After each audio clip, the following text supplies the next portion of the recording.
ఆకాష్కి injection ఇవ్వడానికి ఇంకా 30 మినిట్సే ఉన్నాయి. అమరేంద్ర మా కూతుర్ని రణ్వీర్కి ఇవ్వడానికి ఒప్పుకున్నాడో లేక రణ్వీర్ కోసం ఇంకా వెతుకుతున్నాడో ఏమీ తెలియడం లేదు. నువ్విక్కడే ఉండి ఇంత టెన్షన్ పడే బదులు అమరేంద్ర దగ్గరికి వెళ్ళొచ్చు కదా మనోహరి. నువ్వు అమరేంద్ర పక్కనే ఉంటే లైవ్లో నీకు అన్ని విషయాలు తెలుస్తాయి కదా. హా, తెలుస్తాయి. పనిలో పనిగా నేనే రణ్వీర్ వైఫ్ అని కూడా అమర్కి తెలిసిపోతుంది. అదెలా తెలుస్తుంది? అమరేంద్రకి నీ మీద అనుమానం లేదు కదా. అమర్ ఇప్పుడున్న టెన్షన్లో అందరినీ అనుమానిస్తాడు. నేను అక్కడికి వెళ్తే ఫస్ట్ నా నుంచే డౌట్ పడ్డం స్టార్ట్ చేస్తాడు. అర్థమైందా? అర్థమైంది. అంటే ఈ 30 నిమిషాలు నీ కూతురు దొరుకుతుందా లేక రణవీర్ దొరుకుతాడా, ఇంకో పక్క ఆకాష్ చస్తాడా బతుకుతాడా అని నువ్వు టెన్షన్ పడుతూ చస్తూ బతుకుతావన్నమాట. నువ్వు పడే నరకం పగవాడికి కూడా రాకూడదు మనోహరి. మొదటిసారి నిన్ను చూసి జాలి పడుతున్నాను. ఈ టైంలో నీ కూతురు ఎవరో తెలుస్తుందో లేదో తెలియదు కానీ నీ భవిష్యత్ ఏంటో తెలుస్తుంది. బాగే చెప్పినట్టు ఆకాష్కి ఏమీ జరగకూడదని దేవుణ్ణి కోరుకో. ఏదైనా జరగరాంది జరిగితే ఆ రణవీర్తో పాటు నువ్వు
సార్ ఎక్కడా కనిపించట్లేదు సార్. వాడే చేస్తున్నాడు, త్వరగా ట్రేస్ చేయండి. Okay sir.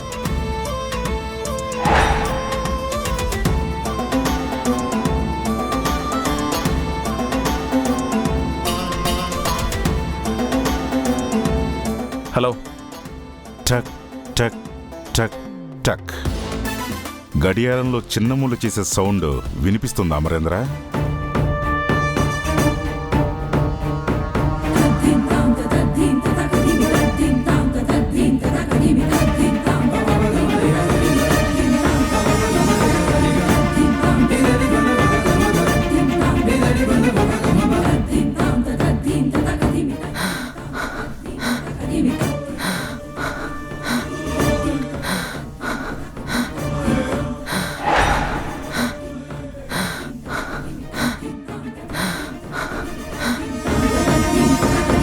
పోనీ నీ కొడుకు అతి కష్టంగా తీసుకుంటున్న ఆఖరి శ్వాసన వినిపిస్తోందా అమరేంద్ర? రాయ్ రాయ్, వాడికి ఏమన్నా అయిందో? నీ కొడుక్కి ఏం జరిగినా పూర్తి బాధ్యత నీదే అమరేంద్ర. టైం చాలా తక్కువగా ఉంది. జస్ట్ 25 మినిట్స్ మాత్రమే. ఇక పైన నా నెంబర్ ట్రేస్ చేయాలని, నన్ను పట్టుకోవాలని మొండితనం, పంతం, పట్టుదల అన్నీ మానుకుని నా కూతుర్ని నాకు అప్పగించు. అప్పుడే నీ కొడుకుని ప్రాణాలతో అప్పగిస్తాను.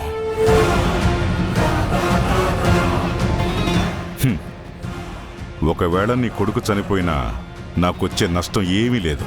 రాయ్, నీ దగ్గరున్న నా కూతుర్ని ఎలాగైనా దక్కించుకోగలను. కానీ కొడుకుపోతే అది నీకు ఎంత నష్టం, ఎంత కష్టం. ఆర్మీ వాళ్ళ కాకుండా వాణ్ణి కన్న తండ్రిలా ఆలోచించు అమరేంద్ర.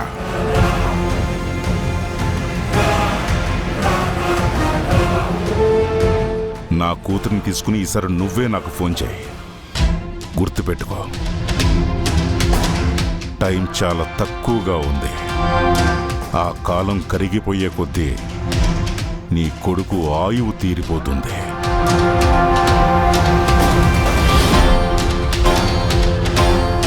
హలో హలో,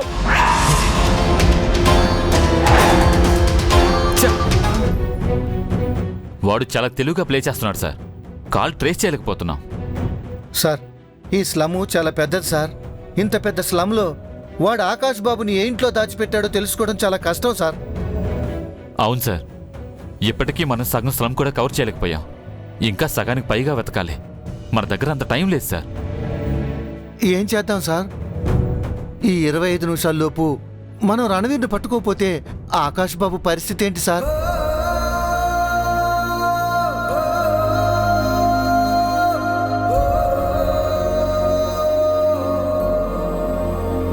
ఉల్లిపాయలమ్మ, ఉల్లిపాయలు 100కి 5 కిలోలు, 100కి 5 కిలోలు రావాలమ్మా. త్వరగా త్వరగా రావాలమ్మా. 100కి 5 కిలోలు ఉల్లిపాయలమ్మ, ఉల్లిపాయలు. సూర్య, 100కి 5 కిలోలు. సార్, ఇందాక కాల్ రికార్డ్ చేసావా? చేశాను సార్. త్వరగా గుడ్, త్వరగా ఒకసారి అది ప్లే చేయి. సార్. ఉల్లిపాయలమ్మ, ఏమైంది సార్? చెప్తాను. రావాలమ్మా. టైం చాలా తక్కువగా ఉంది. జస్ట్ 25 మినిట్స్ మాత్రమే. నా వాయిస్ రణ్వీర్ వాయిస్ లో చేసి బ్యాక్గ్రౌండ్ వాయిస్ కాస్త పెంచు. Okay sir. ఉల్లిపాయలమ్మ, ఉల్లిపాయలు 100కి 5 కిలోలు, 100కి 5 కిలోలు రావాలమ్మా. మాత్రమే. సార్ సార్, ఆ ఫోన్ రికార్డింగ్లో ఉల్లిపాయల వాడు వాయిస్ వినిపిస్తుంది సార్. అంటే రణవీర్ ఇందాక ఫోన్లో మాట్లాడుతున్నప్పుడు ఉల్లిపాయలు వాడు ఆ ఇంటి ముందు నుంచే పాస్ అయి ఉంటాడు సార్. ఎస్, వెళ్ళే ఉల్లిపాయలు అతన్ని తీసుకొని రండి. వెళ్ళండి సార్.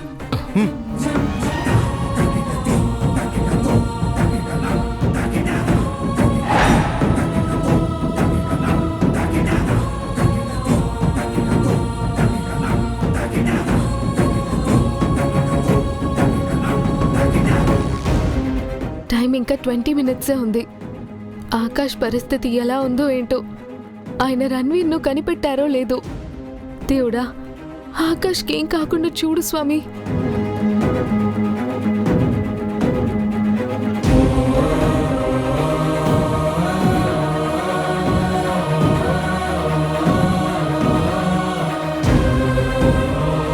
మిస్ అమ్మా, మనం ఆకాష్ దగ్గరికి ఎప్పుడు వెళ్తున్నాం? ఇంకో 1 అవర్లో బయలుదేరుదాం. మనం వెళ్ళేటప్పుడు ఆకాష్కి ఇష్టమైన టిఫిన్ తీసుకెళ్దాం మిస్ అమ్మా. అలాగే, మీరు రెడీ అవ్వండి. డాడీ కాల్ చేశారా మిస్ అమ్మా? లేదు. అయితే డాడ్కి నువ్వే కాల్ చేసి ఆకాష్కి ఎలా ఉందో ఒకసారి అడుగు మిస్ అమ్మా.